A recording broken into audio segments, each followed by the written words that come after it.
Okay, we're ready to start. We're going to start with the Zera Shimshon, and we're going to jump right into which, as many of the Mefarshim, many of the commentaries explain, was the main Makkah, the main plague, and that was the plague of the slaying of the firstborn. In essence, God could have very well had Moses warn Paro once, and at that time when Paro declines, this plague, the plague of the slaying of the firstborn, should have been the one and only, as we say, one and done plague that was delivered to the Egyptian civilization, with its head being Paro. Now, the reason why God did not do that is because God wanted to, on one hand, give a chance to Paro, maybe with a little bit of blood or a couple frogs and some lice and yada yada yada yada yada.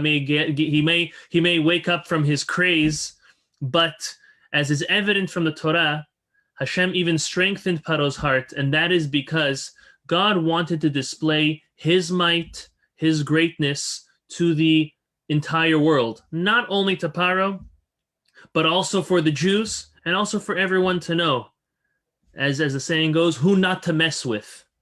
And obviously, chas v'shalom, not to mess with God. So having said that, the main plague, the plague of Target, as we would like to call it, is the plague of the slaying of the firstborn, which we're going to see a beautiful intricacy, very, very fine detail in it in the eyes of the Zera Shimshon. I want to share with you the verse that tells us at the moment of the slaying what's going on. Let me share it with you. Okay. We are in Exodus chapter 12, verse 12. 12:12. By the way, interesting note, something I thought of myself. Maybe you might have thought of it also. But when was the slaying of the firstborn? It was on midnight, right? So very ironic that the chapter and the verse is 12, like 12:12, midnight exactly, by the way. Okay, having said that, Va'avarti be'eretz Mitzrayim, God says that he will pass in the land of Egypt. Balayla hazeh, on this night, v'hiketi kol bechor be'eretz Mitzrayim, and he is going to strike down all of the firstborn of the land of Egypt, me'adam vad behema, not only the human beings but the animals as well. Uvchol Elohei Mitzrayim e'eseh shefatim ani Hashem, and upon all the gods of Egypt will I wreak judgment, I, the Lord. So this verse has a lot of very, very subtle nuances, but that which we're going to speak about tonight is, what the Zera Shimshon pays attention to, is the idea of kol bechor me'eretz Mitzrayim. Every single one of the firstborns was striked down. He quotes Rashi, famous Rashi. Rashi says, kol, all, literally includes all the firstborns passed away, even from a different nationality. That means if for whatever case, or I don't know if they had, France was populated back then, but whether it's France or Spain or anywhere else in the Middle East or Asia, if any one of those people came and they moved into Egypt, they immigrated, it doesn't matter. They had a different nationality, their firstborns passed away. Even, now Rashi goes and he takes a step further, and this is where the Zera Shimshon is going to blow his top off with it. He says, Rashi continues to say that even Egyptian firstborns who were at this moment outside of the land of Egypt also passed away. So it's very hard because the verse says, Kol bechor be'eretz Mitzrayim, any firstborn in the land of Egypt. So that would mean, okay, I understand Rashi's first point, says Zera Shimshon, of any foreign national that happens to be in Egypt at that time. Okay, so they're going to pass away. Their firstborns are going to pass away too. But the fact that Rashi goes out of his way to say an Egyptian that is not in the land of Egypt, their firstborn is going to pass away also, is a little far flung. Especially since Rashi all the time makes sure to give a simple, pure, and quite straightforward explanation on our Torah. He's not known to give us, try to manipulate, so to say, the verse. Normally, Rashi's interpretation is very, very direct on the verse. Not to say that others over-manipulate or over-read into the verses, but Rashi is known to not do that at all. So the Zera Shimshon's wondering, why does Rashi have to go into that second part? I understand that all of the Egyptians and even the non-Egyptians that are in the land of Egypt, they passed away, their firstborns. But why does Rashi have to go out of his way? And he brings a verse. Take a look at this verse. This verse is in Tehillim, Psalms. King David writes in chapter 136, verse 10, Nemake Mitzrayim bivchorehem, ki le'olam chasto. To him who smote the Egyptians with their firstborns, for his kindness is eternal. Rashi says on the Torah that based on King David writing this, we see that Egyptian firstborns, even outside the land of Egypt, passed away as well. And this is what the Zera Shimshon's bothered with. The Zera Shimshon wants to know, why is Rashi telling us this? Just interpret, very simple, only the firstborns, even foreign nationals, are the ones that died. Why is it that the ones outside of Egypt had to die also? I mean, where's Rashi really getting this interpretation from? So, very interesting insight. Our verse says, the Zera Shimshon seems to say that all the firstborns did pass away in the land of Egypt, regardless of their nationality. It said, Kol Bechor Be'eretz Mitzrayim. So that's clear.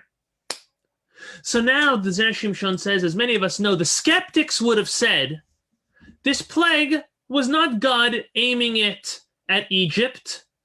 This plague was aimed to some random reason of all firstborns in the land of Egypt. You see, as we said, the reason why God was delivering the plagues was not only to save the Jewish people or to show the Jewish people the might of God, but it was also to punish the Egyptians. The Egyptians were no righteous people. Yes, they were supposed to host the Jewish people during their exile. Even they could have made them work for their land, their food, their room and board, yada, yada. But not to the extent of suffering and spilling blood and slaying them and torturing them and beating them to a pulp. Absolutely not. So they were being punished for this.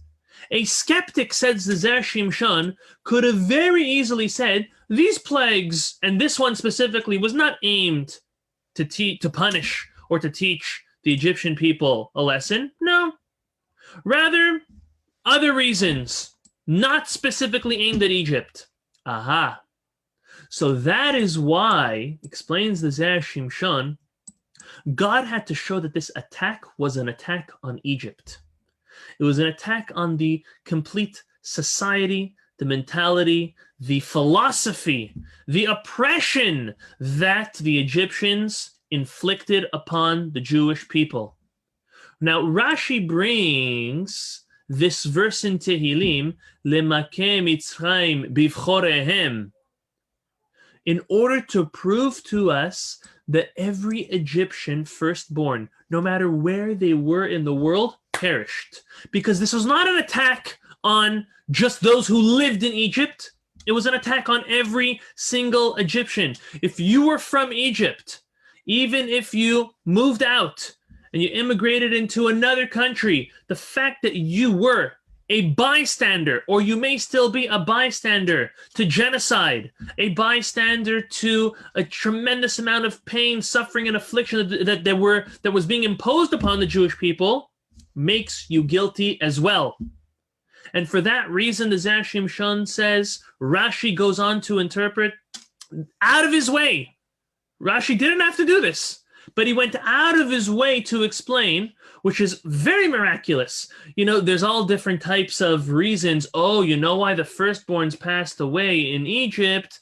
Because the firstborns used to sleep under the beds or on the bottom of the beds, and there was some type of natural gas that was emitted from the ground during this eve, and that's why the firstborns passed away, which is absolute narishkeit, as we say in Arabic, because there's no way that, as the Mefarshim explain, every single firstborn, no matter if you were a firstborn from one parent or not, let's say even if both parents were married, other marriages, and then they came together, this is the first child in this bond or this marriage, problem. Anytime an Egyptian cheated on their spouse, that child is a brand new child from a new relationship, even though it's a prohibited one, that child passed away.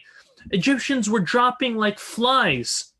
An Egyptian would come home and expect one, maybe two kids to pass. Half their kids are gone. They realized that him and her, they're both sleeping around and having inappropriate relationships. It was a horrible, horrible scene for Egypt. Now, there's no way that we can ever say that, it was this natural gas in the position where the children used to sleep. That makes no sense. And to even prove that further and to teach the Egyptian people a real lesson, all over the globe, any Egyptian firstborn perished. There was one exception, besides for the Jewish people, and that was Paro himself. God spared Paro's life, even though he was a firstborn, in order that he will see this story unravel, not only from the beginning, but all the way to the end, to prove to him that he was wrong, to prove to him that he was stubborn at first, before God even hardened his heart. He was stubborn with no right. And this is why Rashi goes out of his way to explain that God was targeting and aimed the Egyptian people for their cruelty, for their genocide, for their oppression on the Jewish people. So now, the Zera Shimshon asks another question. He says, so why didn't God just kill only Egyptian firstborns, no matter where they are in the world? Why is it that the foreign nationals also had to be, their firstborns also had to perish? So, the reason is, Rashi tells us, that any one of them could have been skeptical to say, you see, it wasn't the God of the Hebrews who brought these plagues or this plague along. It was ours. No. Hashem was being very clear. You guys are getting whacked also because it's not coming from you. It's coming from the God of the Hebrews, obviously, HaKadosh Baruch Hu. Rashi goes on to say that the foreign nationals which were in Egypt, their firstborns passed away because, number one, they had a sense of pleasure when they saw the Jewish people being suffered. It's a sick feeling that a person has or can develop, and that is when someone else is suffering, they feel very good and comfortable about the situation they're in. They're feeling, wow, phew, it's happening to them and not to me. And this is a sick mentality. It is, again, a bystander mentality. So these are the two reasons Rashi says that God made sure to not only take the firstborn Egyptians worldwide, but also the foreign nationals. Number one, so that they will not attribute any of this success or of the plague to their own God or deity. Absolutely not. Number two, they themselves were somewhat happy with the Jewish people suffering. Proof is, if they wouldn't have been, they would have gotten up and done something about it. Again, the very, very harsh crime of being a bystander. Comes the Zera Shimshon and says, 1 second over here. This answer of why God also made all the foreign nationals, firstborns, pass away makes sense for captives, refugees, immigrants, slaves. But what about random travelers? Rashi explains that besides for the captives, refugees, slaves, foreign nationals, immigrants, random travelers were also punished, that if they were in Egypt on that bad luck night, if they were a firstborn, they went also. What's the reason for this? Asks the Zera Shimshon. So Zera Shimshon proves the same point home again. Listen to this. God wanted to make it clear that only the Jewish people, only Bnei Israel is referred to as his firstborn. You understand? When God passed over, that's why it's called Passover, right? Pesach. When God passed over the Jewish homes and took none of the Jewish firstborn's life that night, what God was doing is he was sanctifying the Jewish people as a nation, as a whole, sanctifying the Jewish firstborns, as we'll speak about in the next segment of this class, Reb Leib's class. What God did was he was saying to the Jewish people and to the world, make no mistake, it's the Jewish people and the Jewish people only who are referred to as my firstborn, God says. They are Beni Bechori Israel, my firstborn Israel, the Jewish people. So all the firstborns had to die. Anyone in Egypt, any Egyptian outside of Egypt as well. As a result, the travelers had to also go and pass away. So just a quick lesson on those travelers, and then I had something else to say, is that how can somebody go and vacation in a country which is committing genocide actively? It's like saying back in the 1940s or even the late 1930s, but specifically in the 1940s, you would take a trip, a touring trip of Germany, Austria, any of these places. Chas v'shalom. What does that mean? Even if you're not a Jew, forget.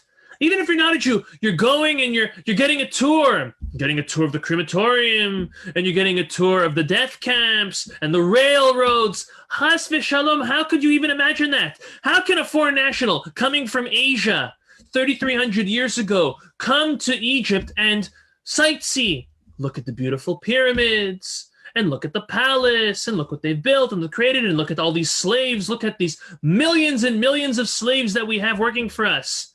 Absolutely not. So it's very important to know that the bystander effect is something which plays very, very strong in a very small setting, as super, super, super micro, as well as macro. From being at home or at work to within your neighborhood, your community, your country, and the world at large. And yes, I mean, we're definitely not going to get political, although today could be a very political class, but we're not going to stoop down. We're not going to get low.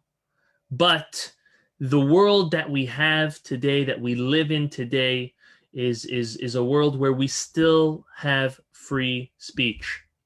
We are allowed to speak our minds. We should definitely think before we speak our minds. We should obviously learn what the Torah has to say on many and every topic in order that we can properly understand, discern, and choose for ourselves the path that we want to live, the path that we believe in, the path that we want to help others and inspire and enlighten others with. But we do not ever condone or give into anything that has to do with the bystander effect. We are not allowed to sit on side. We're not allowed to be silent. Of course, there are certain times we have to be silent so you don't get killed. But in general, we do not believe in being silenced. That's not a Jewish concept. We see it very clearly in this episode of the slaying of the firstborns by foreign nationals and even travelers. Having said that, we see that from the Zera Shimshon that God himself staged Makat Bechorot, the slaying of the firstborn, this plague, in a way that would be a clear title. It would set a clear title as the firstborn for the Jewish people. The Jewish people benefiting from this title of being called Beni Bechori Israel, the Jewish people being the firstborn. And having that concept and understanding in our minds, we need to realize the responsibility and opportunity that we have as the firstborns of God, as the Jewish people. We have the opportunity and the responsibility to be a light upon the nations, upon the entire world. We set the example. I know it may not be easy at all times, but we set the example. As my famous favorite line from Spider-Man, back in the day, with great power comes great responsibility. And that is very, very true. Being that we have the great power and connection to connect to our Creator in a greater manner and format than any other nation on this planet. Obviously, only when we apply ourselves, but with that great power comes a tremendous amount of responsibility. Let's not waste that opportunity. Let's not waste that responsibility.